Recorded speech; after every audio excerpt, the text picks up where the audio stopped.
Tally prime की series में आपका स्वागत है। पिछले सेशन में हमने कॉन्ट्रा एंट्रीज की जानकारी ली थी। फिर नेक्स्ट दो एंट्रीज जो हमारी हैं, एक है जिसमें रेंट रिसीव हुआ है हमें 2000 रुपये कैश।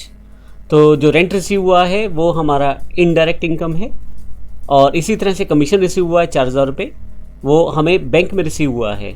तो आइए देखते हैं इन दोनों की एंट्री हम किस प्रकार से टैली प्राइम में कर पाएंगे।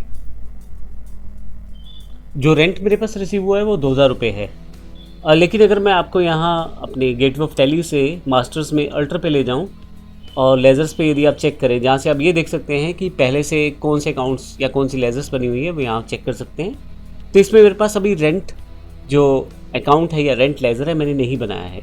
तो आइए सबसे पहले मैं उसे क्रिएट कर लेता हूँ।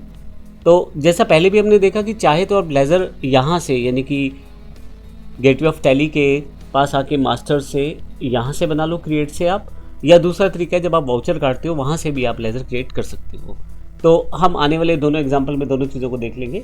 तो सबसे पहले हम जो रेंट रिसीव हुआ है 2000 रुपये उसका लेज़र हम यहाँ से बनाते हैं। तो क्रिएट पे आप जाएंगे, लेज़र पे जाएंगे आप, और यहाँ से रेंट रिसीव का लेज़र बना लेता हूँ।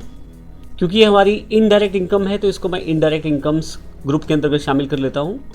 और type of laser not applicable है यहाँ से, बाकी सब चीज़ें अभी नॉट एप्लीकेबल है तो मैं खाली छोड़ देता हूँ। ओपनिंग बैलेंस इसका कुछ भी नहीं है। तो फाइनली एक्सेप्ट करके मेरे पास ये लेज़र तैयार हो जाएगा।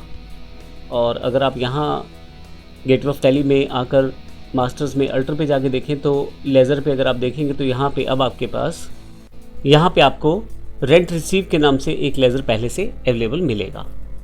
तो मैं यहाँ से बैक आ जाता हूँ, लेज़र मेरे पास तैयार हो चुका है। और अब मैं यहाँ ट्रांजैक्शंस में वाउचर्स पे आ जाता हूँ। क्योंकि ये मुझे रिसीव हुई है पेमेंट 2000 रुपये, वो भी कैश रिसीव हुई है, तो मैं रिसिप्ट वाउचर के लिए F6 प्रेस कर सकता हूँ या रिसिप्ट पे क्लिक कर सकता हूँ। यहाँ जिस अकाउंट में मुझे प्राप्ति होती है, अभी आप डेट वगैरह सब वैसे ही चेंज कर सकते हैं। जैसे मैंने पहले बताया receipt voucher number 3 automatically select है। डेट मुझे चेंज नहीं करना है, 2 तारीख की एंट्री है तो अभी वही डेट रहेगा। अकाउंट जिसमें रिसीव है वो कैश है मेरे पास, तो यहाँ से कैश सेलेक्ट कर लेता हूँ मैं यहाँ से। और जिस लेज़र के थ्रू रिसीव हुआ है वो है रेंट रिसीव्ड, तो मैं लेज़र रिसीव कर लेता हूँ, रेंट रिसीव्ड लेज़र की एंट्री कर लेता हूँ और यहाँ 2000 रुपये एंटर कर देता हूँ। फाइनली मुझे यहाँ खाली छोड़ना है, ब्लैंक नीचे आना है, नरेशन अगर आप चाहें तो वो एंटर कर दे। तो यहाँ मैंने रेंट रिसीव की एंट्री कर ली है और फाइनली यहाँ एंटर करते हुए एक्सेप्ट, जैसे ही एक्सेप्ट करूँगा इसको मैं यहाँ पे मेरे पास लेज़र जो है एंटर होकर तैयार हो जाएगा और साथ ही एंट्री मेरे पास अवेलेबल हो जाएगी। मैं एस्केप करके बाहर आता हूँ और अगर आप डे बुक में जाकर देखें तो यहाँ पे आपको जो कैश रिसीव हुई है लास्ट में रेंट रिसीव के साथ, तो रेंट रिसीव्ड रिसीप्ट एंट्री है और 2000 रुपये आपको उसमें रिसीव हुए हैं। फर्दर अगर आप देखना चाहें तो एंटर करके यहाँ देख सकते हैं। अगली जो एंट्री है हमारी वो कमीशन रिसीव्ड की है। 4000 रुपये हमें कमीशन रिसीव्ड हुई है। कमीशन रिसीव हमारी इनडायरेक्ट इनकम है। ये जो कमीशन रिसीव हुई है 4000 रुपये, ये हमें IDBI बैंक में रिसीव हुई है। तो आइए देखते हैं इसको किस प्रकार से हम एंटर कर सकते हैं टैली प्राइम के द्वारा। सबसे पहले मैं बता देता हूँ हमारे पास कमीशन जो लेज़र है वो पहले से नहीं बना हुआ है।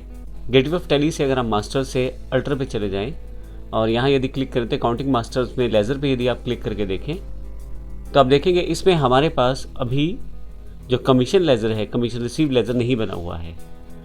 पिछली बार जब हमने रेंट रिसीव की एंट्री की थी तो हमने यहीं पे लेज़र क्रिएट कर लिया था, लेकिन अब की बार यहाँ ना करके हम जब ये वाउचर की एंट्री करेंगे तभी उसको क्रिएट करना सीखेंगे। वाउचर्स पे आ जाते हैं और यहाँ से क्योंकि हमको ये रिसीव हुई है पेमेंट और ये बैंक में रिसीव हुई है तो ये रिसीप्ट की एंट्री है। तो देखिए डिफ़ॉल्ट मेरे पास लास्ट ट्रांजैक्शन भी रिसीप्ट की थी, तो इसलिए अकाउंटिंग वाउचर स्क्रीन क्रिएशन में मेरे पास रिसीप्ट की एंट्री ही ओपन है, यानी कि रिसीप्ट वाउचर ही ओपन है। तो यहाँ मुझे जो रिसीव हो रहा है पेमेंट वो बैंक में, IDBI बैंक में, तो मैं IDB टाइप करता हूँ क्योंकि मेरे बैंक का नाम IDBI है, तो मैं ID टाइप करता हूँ तो मेरे पास वो बैंक अवेलेबल हो जाएगा। मैं एंटर कर देता हूँ। अब मुझे कमीशन रिसीव्ड लेज़र बनानी है जो मेरे पास पहले से नहीं है। तो ऐसे केस में जब मैं यहाँ कुछ टाइप करूँगा तो देखिए यहाँ पे लेज़र शो नहीं होगा लिस्ट ऑफ लेज़र अकाउंट्स में। अब हम यहाँ से क्रिएट पे अगर क्लिक करें तो यहाँ से हम लेज़र को बना सकते हैं। तो मैं क्रिएट पे क्लिक कर देता हूँ यहाँ से और यहाँ देखेंगे लेज़र क्रिएशन स्क्रीन मेरे पास अवेलेबल हो गई है। अब फ़ायदा ये है कि आपको एंट्री छोड़ के फिर से वापस जाके लेज़र्स में फिर से वहाँ बनाने की ज़रूरत नहीं है। जब आप एंट्री कर रहे हैं और आपको लगता है कोई लेज़र नहीं है अभी आपके पास, तो यहीं से साथ के साथ आप उसे बना सकते हैं। तो यहाँ मैं कमीशन रिसीप्ट टाइप कर देता हूँ क्योंकि ये मेरी इनकम है जो कि इनडायरेक्ट इनकम है, तो यहाँ से इनडायरेक्ट इनकम मैं यहाँ सेलेक्ट कर लेता हूँ। और फाइनली यहाँ मुझे कोई डिटेल नहीं देना है इसका, तो मैं इसको एक्सेप्ट करके येस कर देता हूँ, तो ये मेरा लेज़र क्रिएट हो जाएगा। आप देखेंगे डायरेक्टली पर्टिकुलर्स पे फिल भी हो गया है।